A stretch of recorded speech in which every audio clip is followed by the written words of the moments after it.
Hey y'all, it's Michael. So today I thought I would do a tag. I haven't done one in quite a while. So let's go. Today I'm gonna be doing the anti-TBR tag. Now this tag is created, I'll leave the original creator down below.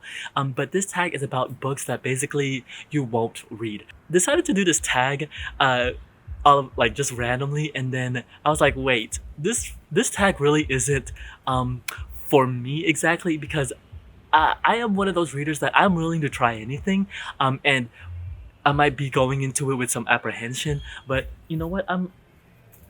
Okay. So like usual, there's a lot going on in the neighborhood. So if you hear also music, there's someone over there, both going crazy with it. If you hear music, my neighbor's playing music out loud, because of course.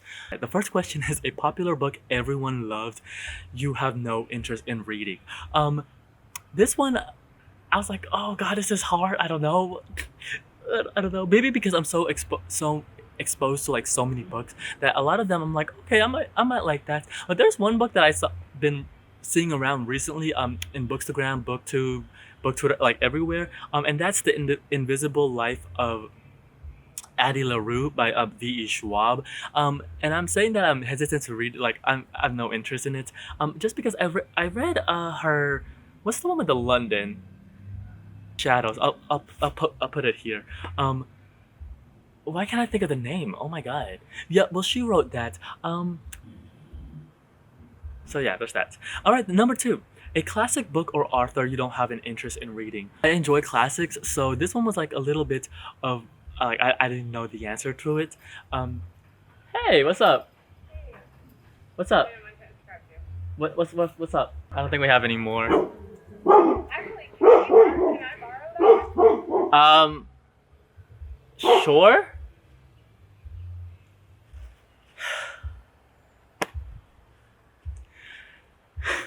You know, it's a sign. I don't think I'm supposed to do this tag.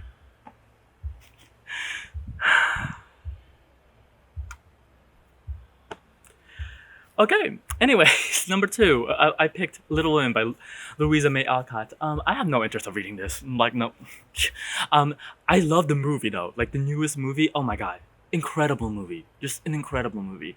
I just really don't have any interest in reading this. I mean, I feel as though I got everything I wanted from the movie, and it's one of those stories where I've been around the periphery of it. So I feel like as I'm absorbing it, I'm absorbing it. So yeah, there's that. Number 3, an author whose books you have no interest in reading. This was very easy because I read one of her books and I just was like, this ain't for me. And that's Sarah J. Maas. Yeah, I did not like that. This one right here. I forgot the name. It's the Beast. It's the Beauty and the Beast, but it's not really the Beauty and the Beast retelling. I was just like, I don't get this. I was like, I don't know. Yeah, I think, and it's also weird because like I don't think it's like a Fae thing. Because I've read, well, I'm wondering if it's like a Fae thing. Because I read another book. No, because I read The Cool Prince and I thought I was like, okay, I like this. I mean, and Fae. I mean, fairies can be attractive, right? I don't know. I just didn't like it. I was just like, what is this? I just didn't like it. There's a 3.5 on here because it says a problematic author whose books you have no interest in reading. This was actually easy because I thought about it. And that's H.P. Lovecraft. I think I have no interest. Again, similar with Little Women, it's one of those things where I am absorbing it. It's in the periphery, so I feel as though I know everything. It's not pronounced to Chulu. Um, I I was listening to the podcast and they pronounced it correctly, and I forgot what the proper pronunciation is. So I understand the influence of Lovecraft to literature. I just have no interest because it's like again, I feel like as though I'm absorbing everything, and it's like okay, I got it. Um, you know that racist poem. That's what I did. The show was pretty good though. I'm not gonna lie, except the finale. I didn't like the finale part of it. Anyway, that's not about that. So yeah, there's that. Number 4, an author you have read a couple of books from and have decided their books are not for you. This was actually hard for me to read because if I read a couple of books from you and it's just not the vibe, I don't know, I might be more hesitant on here. And then I thought about it immediately, and this was really easy. I was like, oh yeah, it's obviously this author, and that's Haruki Murakami. Haruki Murakami for me is a hit or miss with literally everything I read from him. I have to know before going into his works. I just know that I am going to be literally on like it's a neutral on the fence going into his works because they're either really good or I just don't like them. Like the range of the range of emotions when I'm reading his books is just like a constant thing that I love from his books. Is that they had this whimsical, very Japanese, very Japanese vibe of magic that I just really enjoy. And it also has this double-edged sword, as I mentioned before, where a lot of his books are very similar. Like when I say very similar, very similar.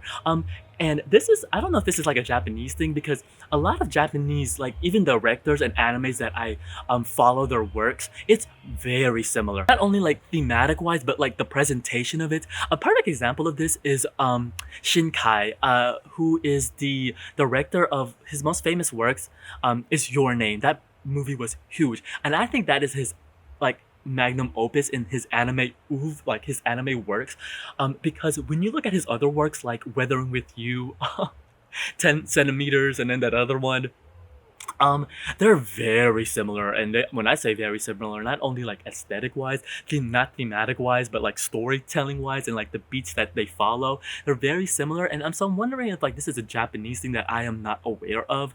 I don't know, but more going back to Murakami, that there is this comfort, like a comfort, that you know what you're going into, but there's also this like it's the same thing again because a lot of his main characters, especially the male ones, are very similar, especially his major works. There's like always a Manny Pixie Girl, there's always spaghetti, there's always cat, there's always jazz, there's some sort of reference to American literature, sometimes a lot of the times Salinger. But you know what? There are some really like he has some really great ideas. Okay, if anything, he has some really great ideas, especially like the way that reality is conceived. A lot of his works have that theme. Like in 1Q84, or even like the other one, the Colorless Life of Zuzu, that one, the one with the train, or even like the Wind Up Bird Chronicle, the perception of reality, I really do like that. But it's just it's a hit and miss with me with Murakami. All right, then next one, a genre you have no interest in or a genre you try to get into and cut it. Like I mentioned earlier, I am one of those people that I'm willing to try any type of book essentially. But for this, the one that I am always apprehensive of is straight romance. Now romance in the sense like not like erotica or like with love. I say straight romance as in when romance has this particular format and beat that the story follows. I don't know. I just do I believe in love? Yes, I do believe in love. I don't. The thing with romance for me is I don't know what it is. I think it's because it incites this happiness within me that like, oh, you could find someone, and I don't want to be happy when I'm reading. No, I don't know. You know what? This is kind of how I feel similar to a genre of movies that I don't enjoy watching, and that's comedies. Just because I don't like laughing and like being happy when like I don't know, when I'm consuming this type of I don't know. I don't know. I just don't like. I don't like it. It's not that I don't like it. I'm more apprehensive about it. So yeah, there's that. The next one is a book you have bought but will never read. This can be a book you have unhauled, returned to the library, unread. I buy every book with the intention of reading.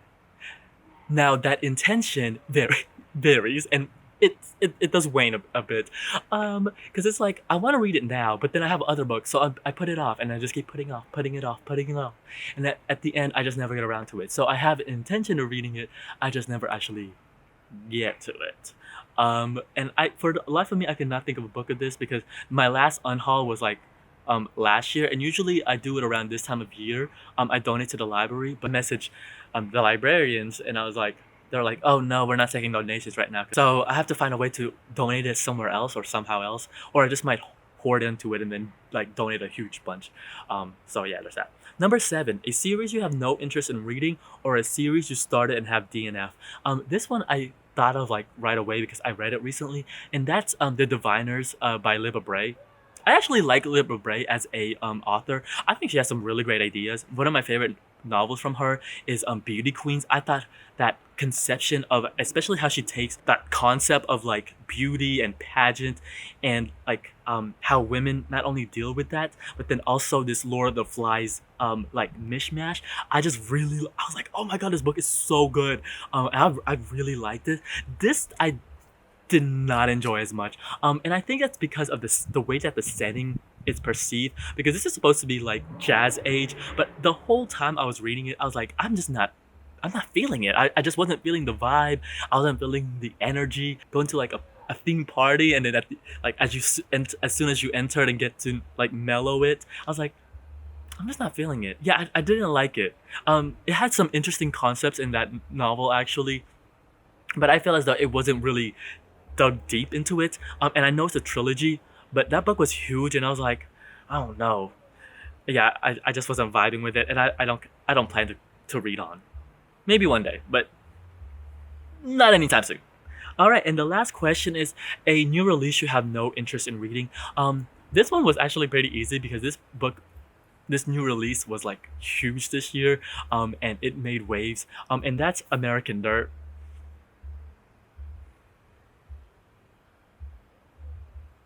Why?